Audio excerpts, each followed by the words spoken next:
Okay, everyone. So welcome. Um, so today we are going to start this book, Comprehensive Principles of Testing Hadith. Yeah, so it is. I do hope that you already received your copy. Yeah, so may Allah help us because the book is very big. It's. I don't think. Obviously, I'm not going to go into the details. We will not. Will not go into the very detailed and comprehensive study of the book, but it is very brief, you can say series of brief explanation, and so we'll make it on the level of layman, um, so everyone can watch us and understand. Yeah, but if you are interested into scholarly study, so then you have to join our um, course, okay, on the Mustalah al-Hanafi, Mustalah al-Hadith in our college. Yeah. Um, I'm sorry, just to find out what's happening in here.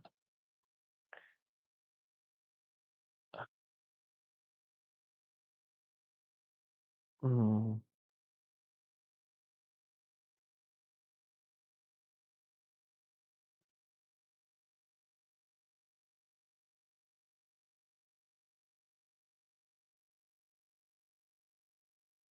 yeah, so uh, mhm. Yeah, so the structure that we are going to follow today will not start the studies. Today I will just go through very brief explanation of the structure of our lectures. Okay, and also we'll give a chance to because as far as I know, there are few people who just emailed us recently, um, and they mentioned that they did not receive their copy yet. Okay, so we'll give them chance to receive their copy. So, inshallah, from the next week, we will start the studies, the lectures. Yeah, but today, just very brief explanation of the structure. Okay, yeah, and also um, you guys need to get used to this YouTube channel. um,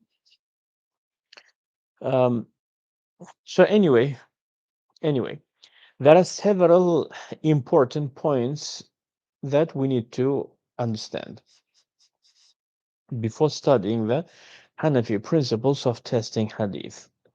You know, so first thing is the lessons are going to be on Fridays. So today is Saturday. It's supposed yesterday we supposed to be meeting for the first time, yeah. But because of certain technical issues, so because of the setting up, the YouTube channel, so that was a bit of problematic. So that's why we had to delay it for today. However, the default time for these lectures will be Friday. On Friday, 7 o'clock in the evening. Okay, so and then it will be very short, you can say lesson.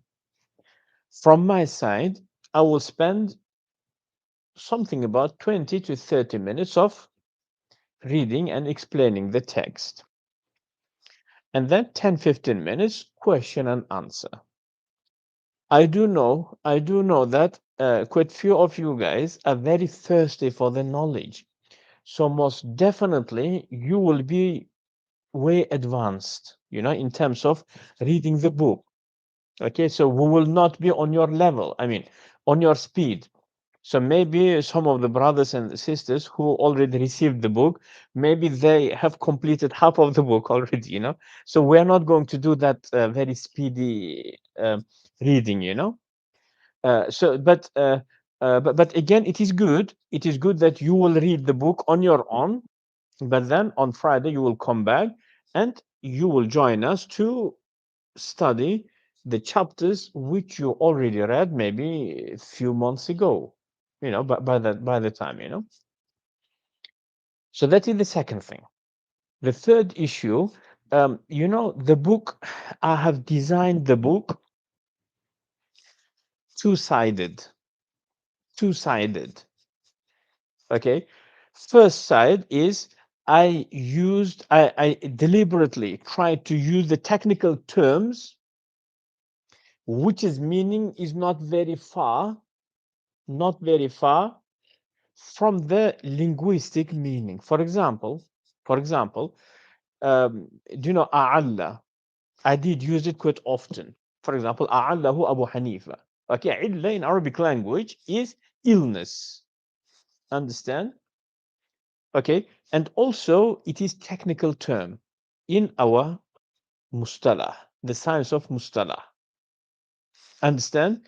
So for example, instead of using complicated for example, complicated technical terms which only the muhaddithin or the usuliyun will understand, I try to use the technical terms which have similar meaning even in the linguistic term also. Do you understand? So when layman as well as expert of mustalah or the expert of usul al-fiqh will read, so both of them will understand. Okay, so they will understand according to their own level, but the meaning will not be very far from one another. You understand? Yeah. So that is the second point.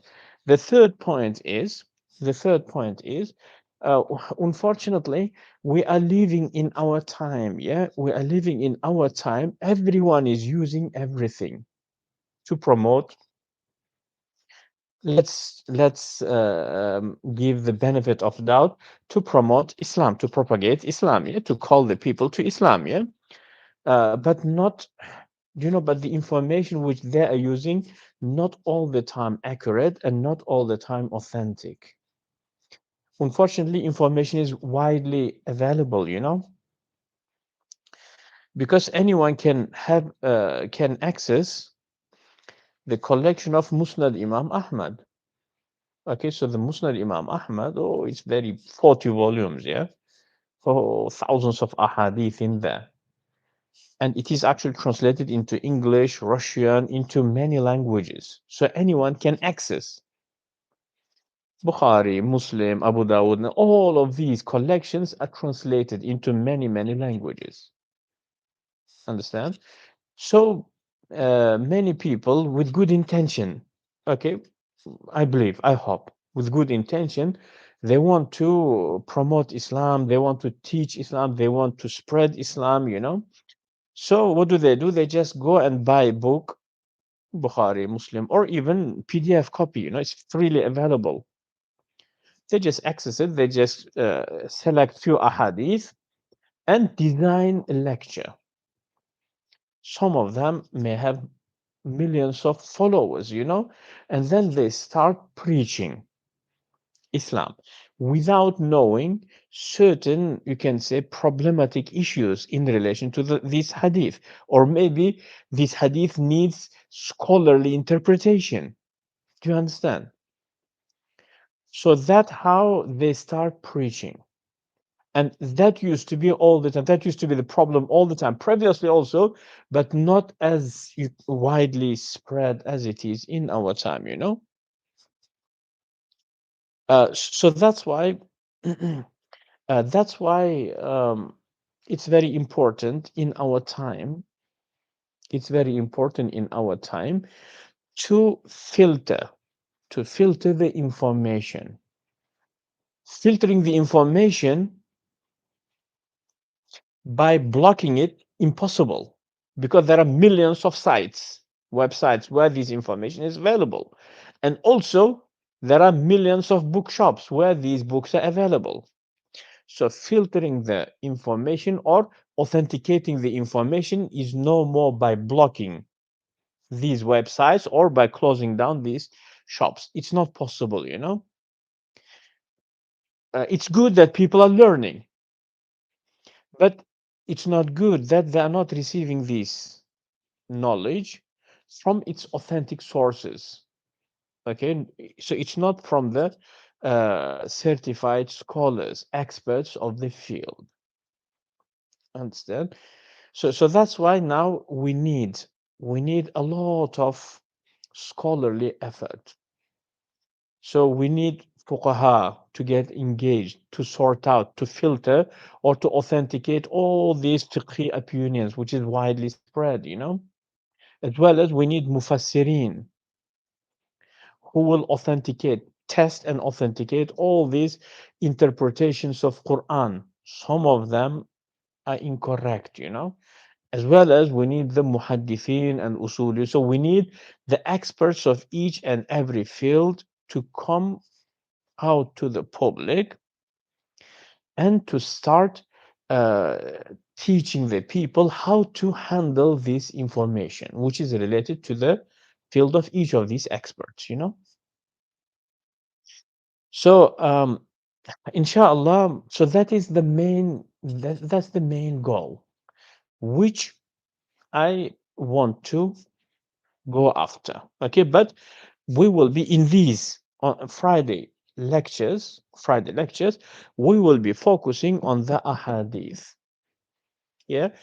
Uh, in our time, I would say the strongest influence is the Hadithi influence.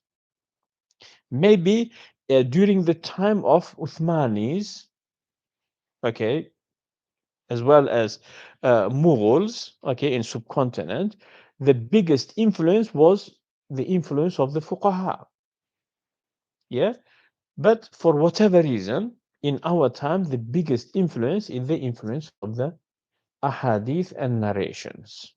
Yeah, so that's why it is very, very important for us to be fully equipped to understand, to test and understand the prophetic statements correctly.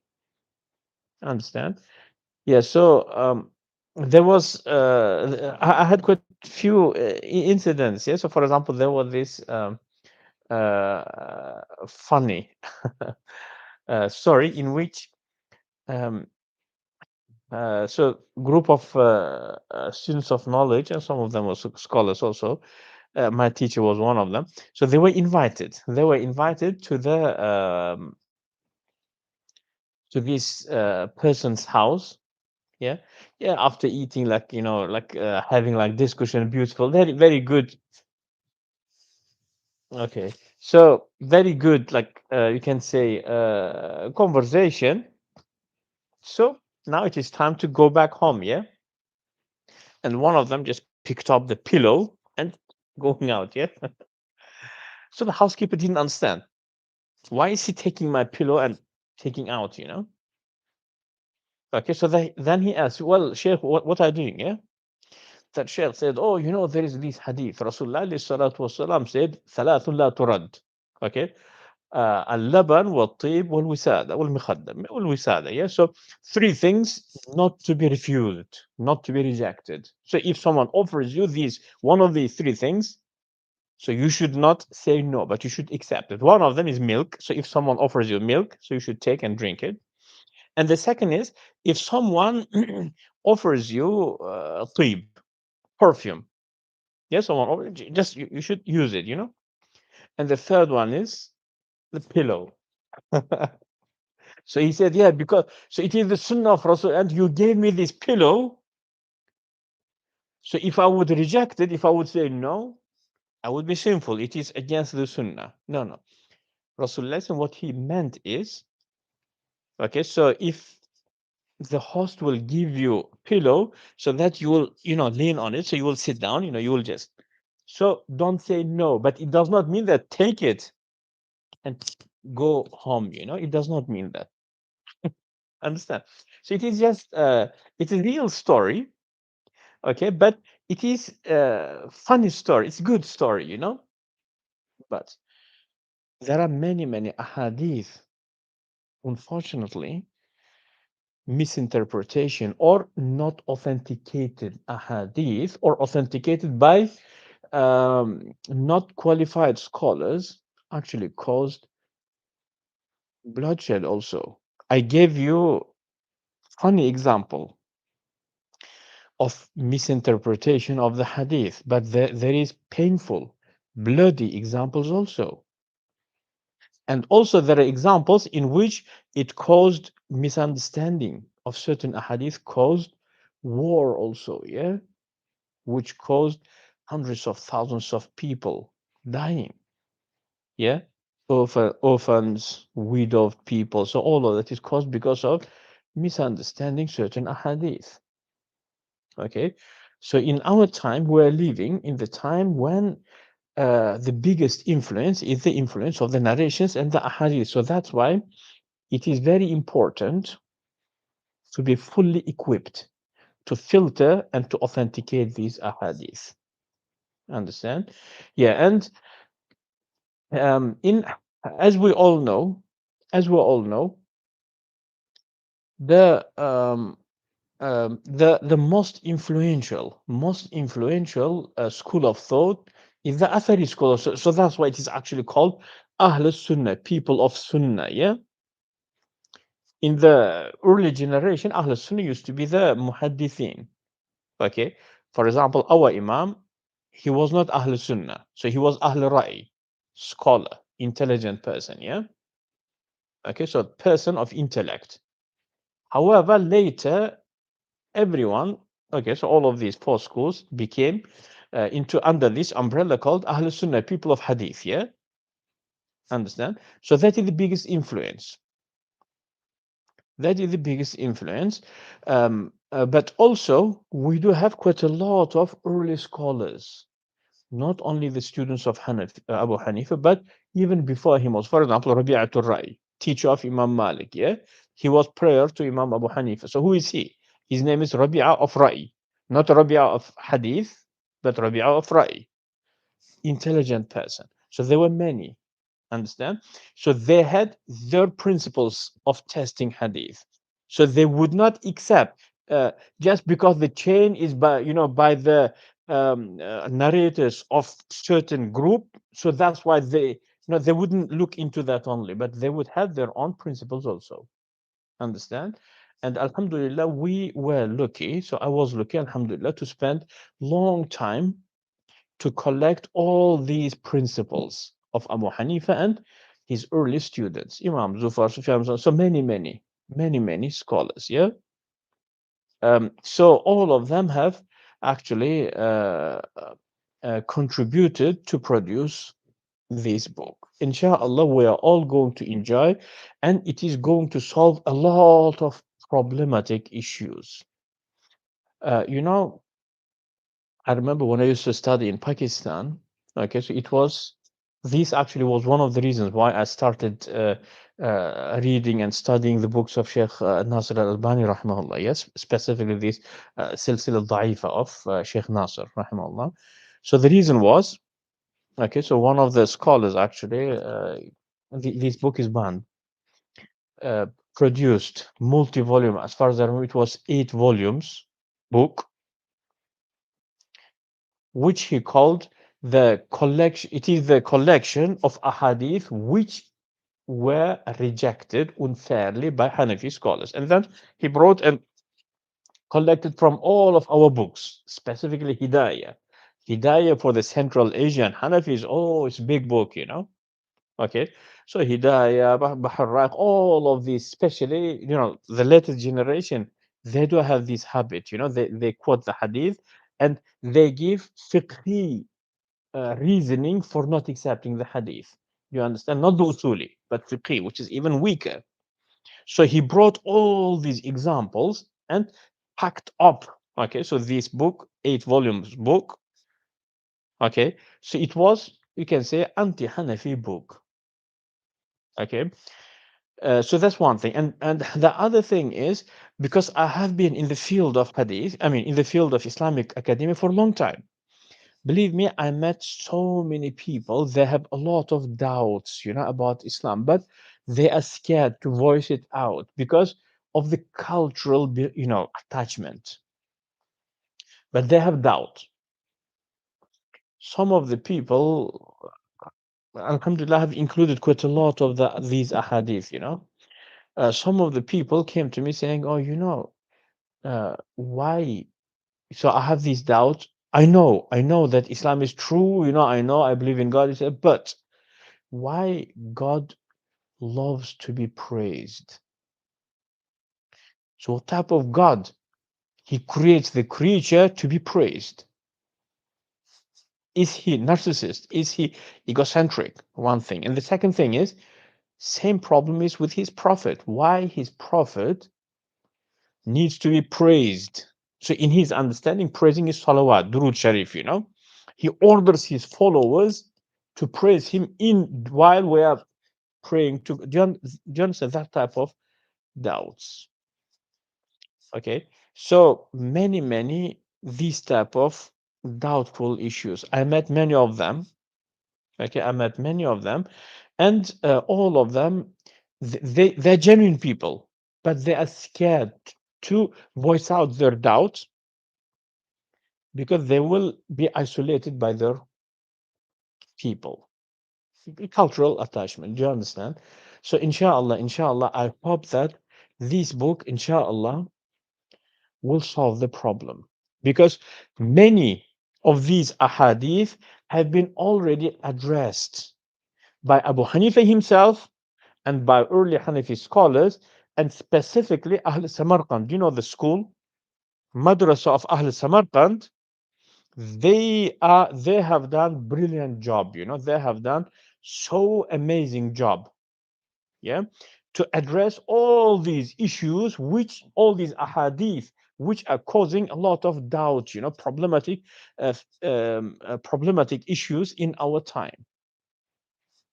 Yeah. So inshallah, may Allah help us. So our Friday lecture. So today, alhamdulillah, I can see that we have quite few people already joined. So alhamdulillah means it is easy to join these lectures. So each Friday, inshallah, we're going to have live sessions. Yeah, at 7 o'clock. So we will be reading very briefly, reading through the book of Hanafi Principles of Testing Hadith, comprehensive version. Okay. And the meaning of comprehensive, because it included all the madaris of Hanafi madhab. Okay. So not only the Baghdadi school, which is the widely spread in our time. Okay. Baghdadi, which is converted into the Uthmani and Mughali. Okay. But I have included the rest of the madhabs, specifically the school of Ahl Samarkand. I'm It's not because I'm being racist. I'm not Ahl Samarkand, yeah? I'm Keshi, I'm Nasafi. Nasaf is Ahl Bukhara. Understand? So by birth, I am the Ahl Bukhara. Abu Zaid al-Dabbusi and all of those people, yeah? Ismail al-Zahid and Abu Hafs al-Kabir. So that is by geographical belonging. Okay. Even though like by distance, okay, between the place where I was born and Samarkand is about 40 kilometers, but Bukhara is about 600 kilometers. But Ahl Nasaf, they are classified as Ahl Bukhara. Understand? They are Bukhari Hanafis. So anyway, so comprehensive because I have included all the Hanafi madaris: Ahl Baghdad, Ahl Basra, Ahl Kharazm, Ahl Balkh, Ahl Rai, rarely. Ahl Rai, mainly Shafi'is, but yet we have our Hanafi school, very small number. And then Ahl Samarkand and Ahl Bukhara. So I have included all of our madaris. Okay, all of our madaris, including the latter generation. Okay, I did not say Deobandi and Birlawi because they follow the Uthmani. Uthmani, and Uthmani means Baghdadi. You understand? So all of that is here. And inshallah, we are going to study this book together. And you will see the differences between the mindset of different madaris. Okay. I I personally prefer our Samarkandi madrasa as well as Basri madrasa. Okay. You will see the reason. Yeah. So anyway, So we are ready. So from next week, inshallah, we are going to start the lectures on this book, inshallah. So about half an hour, 20 minutes, half an hour, I will read and explain very briefly, and then we'll entertain your questions, inshallah. Yeah. Okay. So let's have. Okay. So I don't think there is many. Was bad. Yeah. Yeah. So yeah. So it was starting from 1995. 1995, I started studying the books of Sheikh Nasr al-Albani, yeah, mainly Silsila Da'ifa, but yet I used to read his short, like brochure style books also, yeah. And after that, Saudi, so in Saudi, we've attended with a lot of shuyukh, but mainly I have studied under Sheikh Ibn Uthaymeen and Luhaydan, rahimahumullah. Both of them are good people. As humans, they are good people. Obviously, we disagree with them on academical level, but as humans, both of them are very good character. Okay, Luhaydan is very strict, tough person, okay, but humble, not arrogant. But Ibn Uthaymeen, rahimahullah, he was very soft, very humble, very good person, like joking, very like humor, that type of very good person. Yeah, as a like a character, both of them were very good. Academical disagreement, yes. Academic, there are certain disagreements. Explain this book on that. Yes, Sayyidi Javid, inshallah, this book, we are going to explain this book, yes, but not in scholarly level. Okay, because scholarly level will involve using the usuli and fiqh technical terms a lot, which I will not do here because it is for public, for everyone. Okay, but for the scholarly study of the book, you need to join us for our private sessions. Okay, because alhamdulillah, the brothers and sisters who attend our private lectures, they are very well off. Okay, so they have been studying for, one of them have been studying since I came to the UK, so but since 2007. So how many years? 18 years. Since 18 years he has been studying, quite few of them actually, yeah. So there are now very high ranked scholars already, so I'm not afraid to use technical terms with them because they will understand exactly what I'm talking about, what I'm explaining, yeah.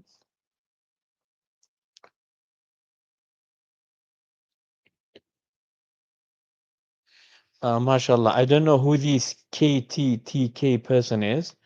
This guy is very intelligent, mashallah. When this Ahl Samarkand completely stop it, mashallah. I will not answer this question because the answer is very offensive. Okay. Many people will not understand, but please, because based on your question, I advise you to join our private lessons. Yeah. They existed, but for very short period of time, unfortunately, unfortunately. MashaAllah. Thank you. Thank you. This join our private lessons. From where can I join the private? Yeah, so private. We didn't start doing the private lessons of this, right now we're doing Talim al Muta'allim. Yeah, so so the people who do our Talim Muta'allim classes. Okay, so they are the main audience. They're advanced scholars, but humble people. So that's why they attend. So I don't know. Maybe I think I've completed Ta'lim Muta'allim, but 3 4 times, or each time they join, so that is the specific group. The Ta'lim Muta'allim is on Tuesdays. It is again for free, everyone can join, but that is the high ranked scholars who are there, so if I do the lesson, so they will join. Okay, but we didn't start, no, we didn't start the detailed study of this book yet. But what I think is I will do about 10 15 lessons with you guys. Okay, I will try to upgrade your understanding because I will be inserting the technicals terms slowly, slowly. So you guys will be ready for that private lessons. And then when I will sense that, because look, this guy, KT guy, I can see that he's ready. This guy is ready. Okay, intelligent person. So when I will see that you guys are there, so most definitely I will start the private lessons of these, because in there I'm going to use a lot of technical terms. Okay, explanation of how, for example, certain mothers of Hanafi school came to this conclusion. Okay, so to come to certain conclusions, they use our usul al-fiqh.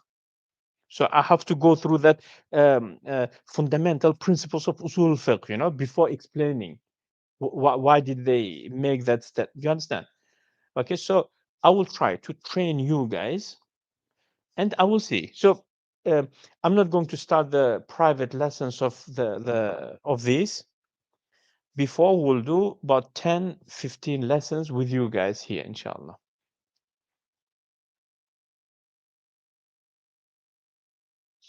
Thank you, sir.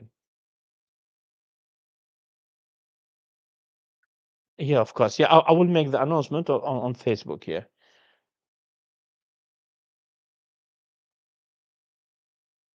Sayyidi Javid. Oh, mashallah, you are a scholar. Definitely, in that case, if you are a scholar, then definitely you should join.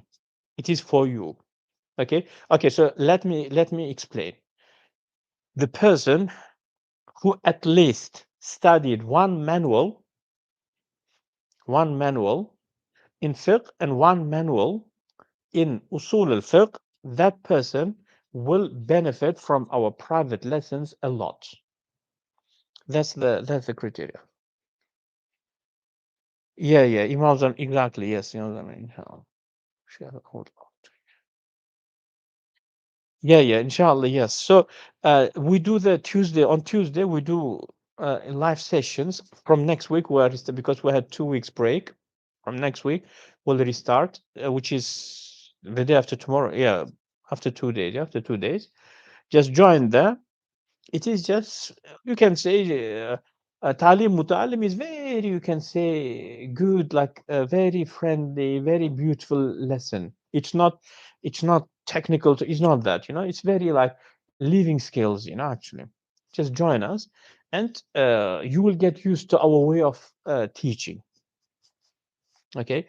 So, because actually this year we were planning to do a lot of big things, Islamic finance, again with the same specific group, and also Aqidah also, yeah. So either Tabsiratul Adillah of Abu Ma'in or Kitab al-Tawheed, actually, yeah, advanced, as well as we supposed to be doing quite few books. And also, do you remember that Fitan, yeah, which Zahabi says it's haram to study that book. So we want to do.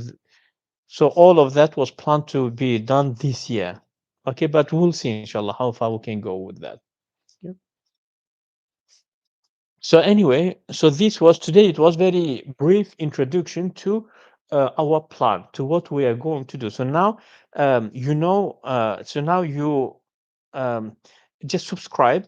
Okay, just subscribe to this channel. As you can see in this channel, we have playlist. Yeah, so any like public lectures will be in different album. Okay, in different playlist. But the specific ones, it will not be here, but it will be. We will do it in the Zoom. We'll do it the Zoom or Team. Yeah. So there will be a lot of shocking, a lot of groundbreaking, and a lot of offensive. If you're emotionally attached to your culture, so it will be very painful for you to study. Yeah. um, so you will see all that, you will sense, you will feel all that experience through which I have been by myself. Yeah, because I'm not a robot. Yeah, I'm not a computer. I also was born in certain Islamic Sunni Hanafi culture. You understand? Yeah, yeah, and it was quite difficult to learn that certain culture is not related to Islam, but it is just cultural. But me and the people of my culture, we used to practice it as part of Islam, you know? So do you understand? So if you're emotionally attached to your culture, so the book is going to give you a lot of pain. So make sure that you have a lot of tissue papers with you because you are going to cry a lot. So you have to wipe a lot, yeah? Just just have that big roll, tissue roll, because you're going to cry a lot. But if you are intelligent person, you will love this because it will speak to you in your own language. Okay, and then if you're a man of intellect, you will say that it's actually the twin. It's the twin, it's your twin which you lost when you was born. You were separated and now you rejoined. You will enjoy a lot. Hey Allah. Okay.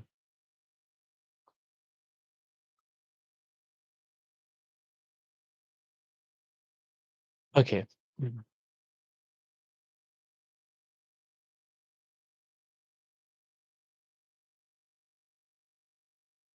Yeah, yeah. I think we spoke about it many times. Sister Fizan or Brother Fizan. I'm sorry. So, yeah, it's. Do you know that? I think this person Fizan Akhtar is referring to my answer. Yeah. So that statement was the statement of Ahl Samarkand. Ahl Samarkand are very strict. You know, they do not compromise in the madhab. According to Hanafi school, default Hanafi school, the women wife is not responsible for the for looking after house, you know, doing. So if she does that, it is voluntarily, and husband owes her gratitude if she does that. Okay. But for example, in Hanbali school, for example, no, women is obliged to do that, yeah, look after house, etc. But in Hanafi, no. But again, because of the Athari influence, the later generation Hanafis I incline toward that, you know, toward cultural thing, you know. But Ahl Samarkand are very strict. Just keep your culture, practice your culture somewhere else. We are Hanafis. Women are not responsible for the household, you know. In fact, not only that, but more than that, we Ahl Samarkand say that um, husband is obliged to provide one servant to cook, you know, to clean the house if it is just ordinary lady. But if she is scholar lady, for example, or she is from high aristocratic family, so then two servants, one servant who will look after the household, and the second is who will look after the guests, because the scholars, you know, female scholars and speakers, and the, for example, ladies from high families, they have a lot of guests normally, so they're supposed to be one separate servant for that also. So that is the statement, position of Ahl Samarkand, and they do not compromise.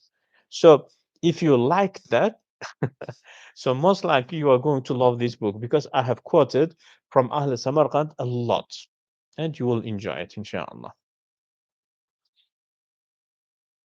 Okay, shall try to put your.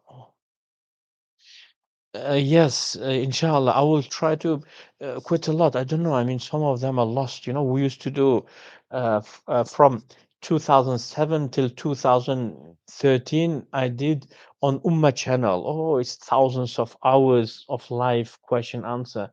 All of them is gone, and unfortunately, this Ummah channel used to be very good channel. You know, it's not. It's no more functional. I think they're trying to reopen it again, but where is all this material? I don't know. Unfortunately, all of that is gone. Okay, so okay,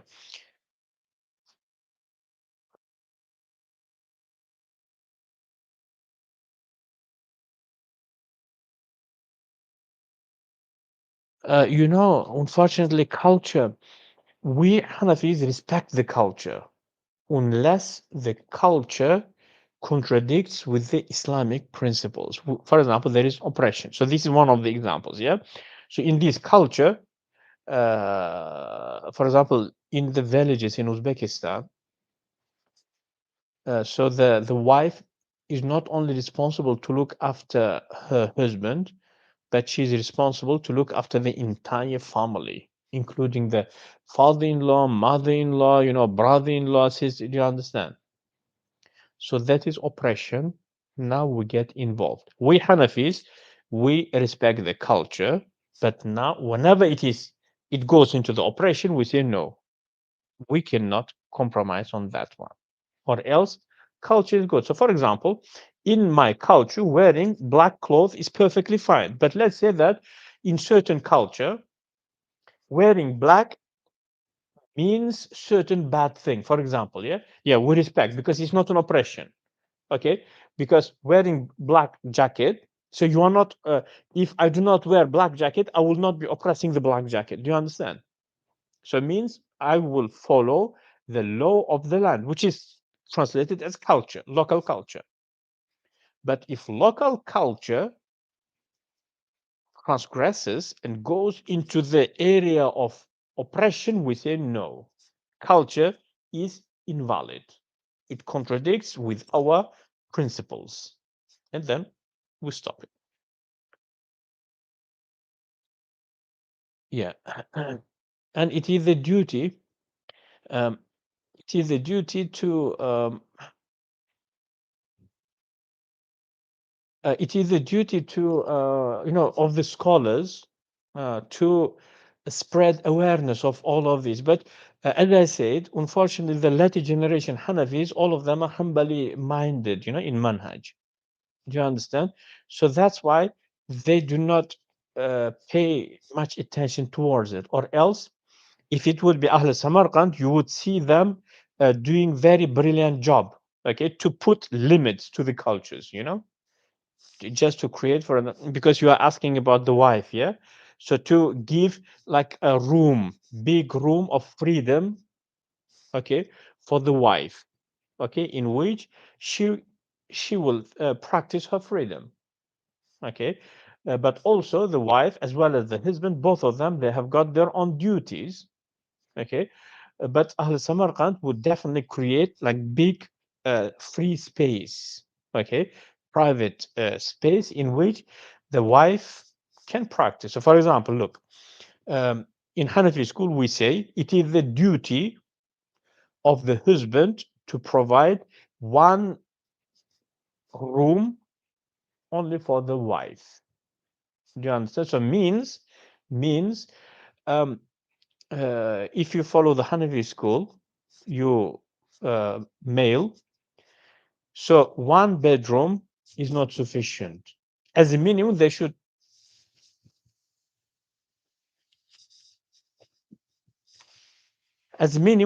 be two rooms, yeah, two bedrooms. One is bedroom for both, but one room for female, okay, where she will keep her things. She wants to have a bed there, it's her choice. So one room, husband does not have a right to go in. It belongs to her. She is free to do what. That is our Hanafi school. So Ahl Samarkand would strictly follow that. If you, for example, let's say that you and your husband, so your husband only, for example, provided one bedroom, okay, and in which you cannot keep your, for example, wardrobe, etc. So, and then if you would go to the judge, and if the judge would be member of Samarkandi school of Hanafi madhab, the judge would order your husband, okay, to buy another house or to rent at least another house where there will be two bedrooms. So one bedroom is only for female, one room for female. She can convert that into her bedroom separate, or just like her. So it is the room which only belongs to her. You understand? So definitely Ahl Samarkand would be very strict on that one. Yeah.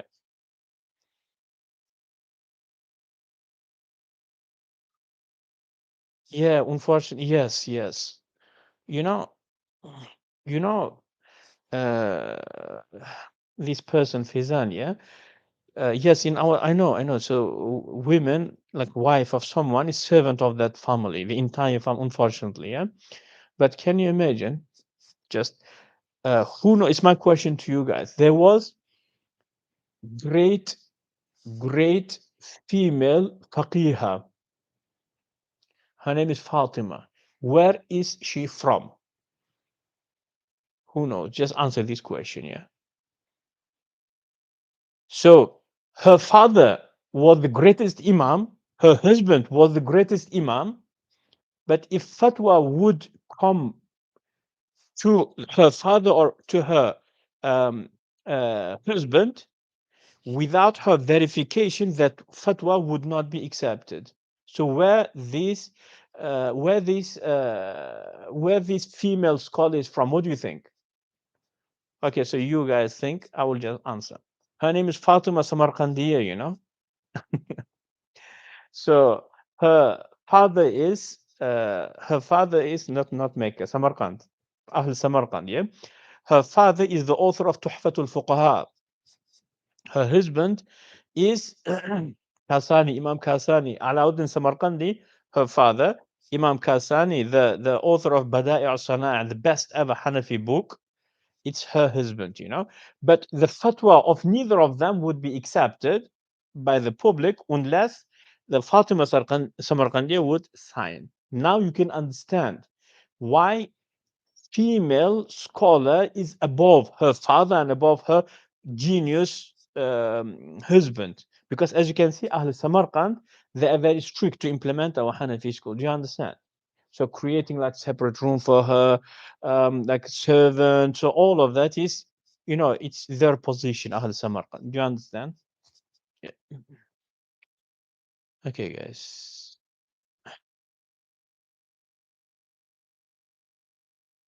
I have a question.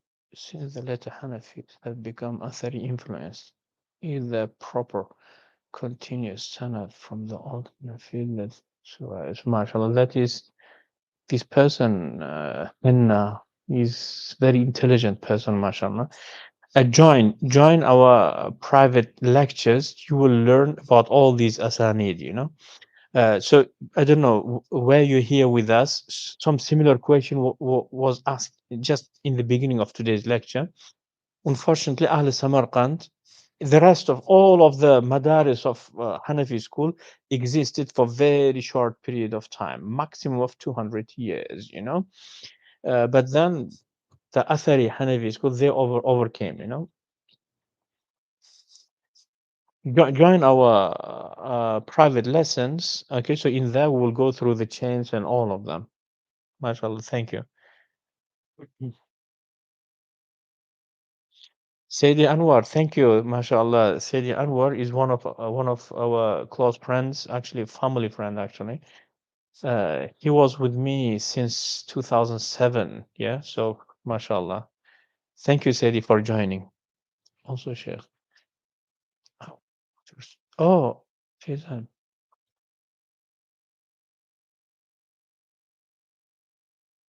Oh. Yes, yes. Inshallah. Really sorry. Yes, yeah, that's very beautiful. Inshallah, yes. Male. Sorry, Sadie. Sorry, Sadie. Pizza. Pizza. Yes. You know, one thing I know for sure, because I have been involved into these like different uh you can say debates. Yeah, I've been invited as like like Muslim, non-Muslim debates, yeah. So like Muslim speaker, it used to be one of the dawah careers mainly, and for example, Christian priest or Jewish rabbi, etc., that type of thing. So the main most of the questions which anti-Islamic scholars throw at us, it's so that that criticism does not hit us Hanafis, So I have included. I gave, for example, one of them is age of Aisha, which I already explained, yeah, in the article.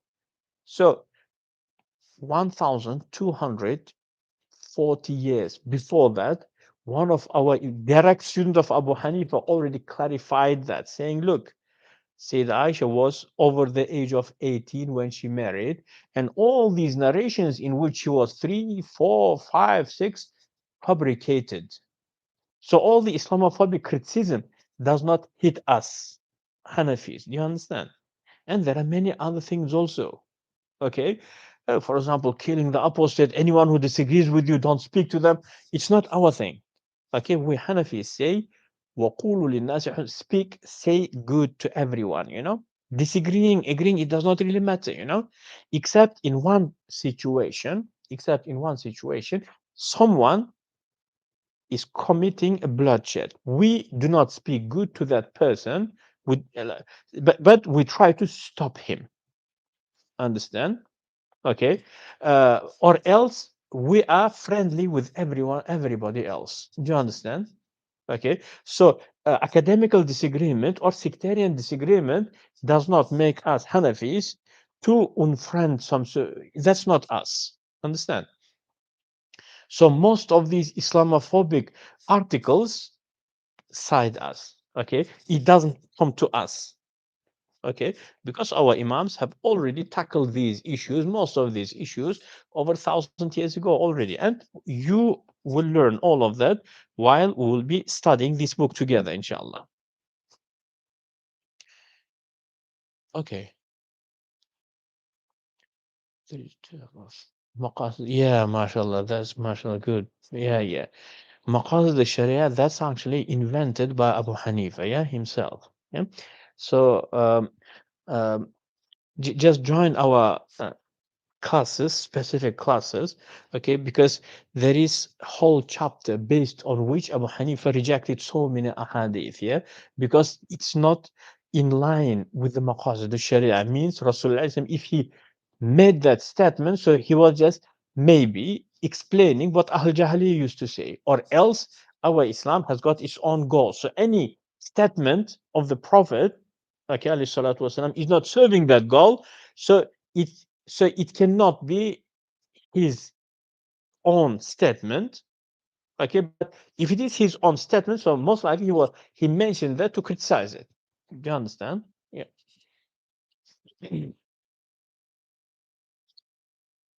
Окей, Сергей Белов. Валикум салам. Брат. Да, это последний раз я говорил на русском. Это когда это было 91 год. 91 год. Это когда 35 лет тому назад. И с тех пор у меня не было шансов, как бы поддерживать, как бы, пользоваться или использовать русский язык, да, поэтому я уже как-то забываю. Я помню однажды я встретился, тут русская семья была из Беларуси, кажется, и мы пообщались с ними, и потом жена этого человека, она сказала: "Вы говорите на русском языке так, как будто вы англичанин". А до этого мне говорили, что у меня акцент какой-то грузинский. Ну, я не знаю, акцент у меня грузинский или нет. Ну, у меня только нос грузинский, а то, что акцент — это первый раз, это новость. Да-да. М, Сергей Белов. Ну, надеюсь. Но это было как очень давно, да, 35 лет тому назад. Последний раз я говорил на русском. Ну, человек же забывает, правильно? Но и вообще-то вот во время Союза мы все же как учились в русской школе, правильно? Ну, потом, и тем более, что и русский язык был как бы первый язык, и наш народный — это был второй. Во всех вот этих республиках, правильно, национальных республиках, русский язык был первый. Поэтому мы все как бы должны были учить русский язык и говорить на русском языке, правильно? Но, к сожалению, забываем. Okay. Sheikh, what name you took? Sidi Javid, I did not understand, Sheikh. What name you took of book, which is one of the best? I didn't understand the question, Sidi. Okay.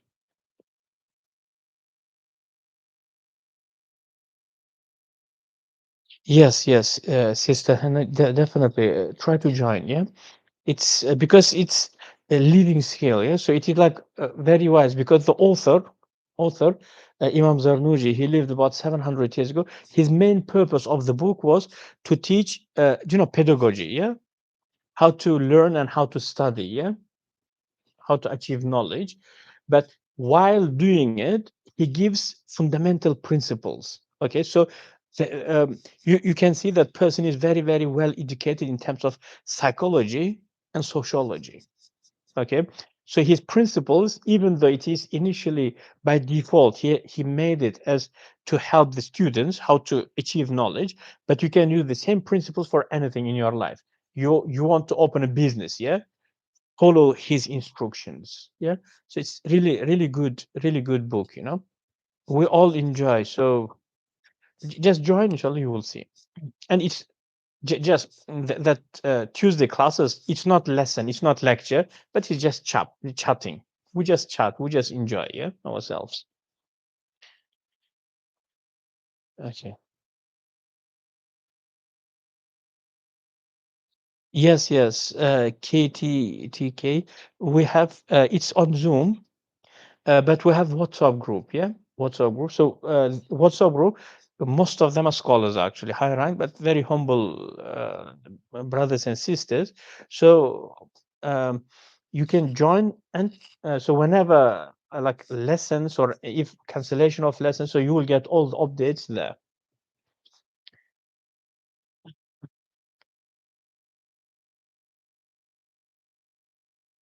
Lives. Yes, exactly. Citizen, exactly. That is maybe the more accurate description. Citizen education, yeah. Life skill, exactly.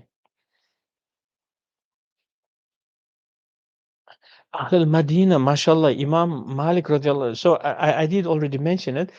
Um, I only regret, okay, I regret that these I feel sorry that these Banu Abbas recruited Imam Malik, you know, to spread the Athari message, because Imam Malik is bigger than Athari school, you know.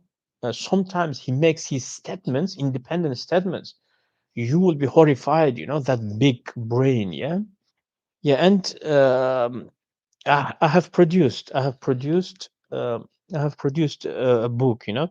So Hanafi comments, Hanafi, not Athari Hanafi, but early Hanafi comment on Ahl al-Madina. Yeah, try to get hold of it. You will see.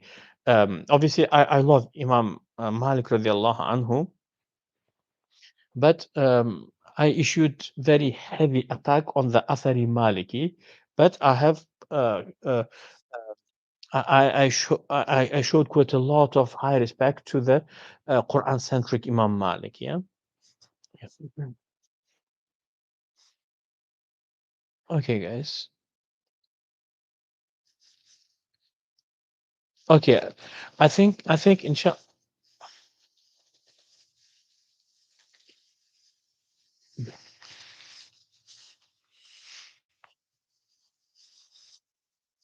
it's time to go.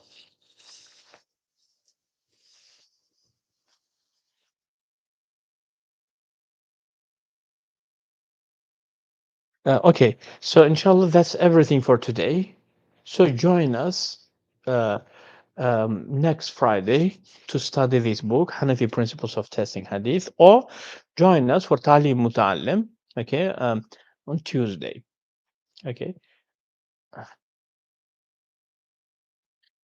So yes, it's recommended. It's recommended to read uh, to read the chapter which we'll study here. So you will, so if there are certain questions, so you will already have the questions during the lesson. So I don't want you to start reading with me, and then later, you know, during the week when you will revise the book, then you will get the question, then you will ask the question of the past lesson in the new lesson, you know. So it's better to prepare the lesson, the relevant, I mean, to prepare the relevant question while we are doing that chapter. So it's advisable, okay, to read the chapter before um, before reading the book. But anyway, next week on Friday, because I already released the article about the age of Sayyidah Aisha, but the age of Sayyidah Aisha, it is in the page 400 as far as I remember. Yeah. But because I released, so we will talk about that also. So first chapter about the types of narrations. Okay, classifications of the narration, and then a hadith of Sayyidah Aisha, just a bit more clarification. Thank you, everyone. Inshallah, I will see you guys um, next Tuesday, next Friday. Assalamu alaikum wa rahmatullah.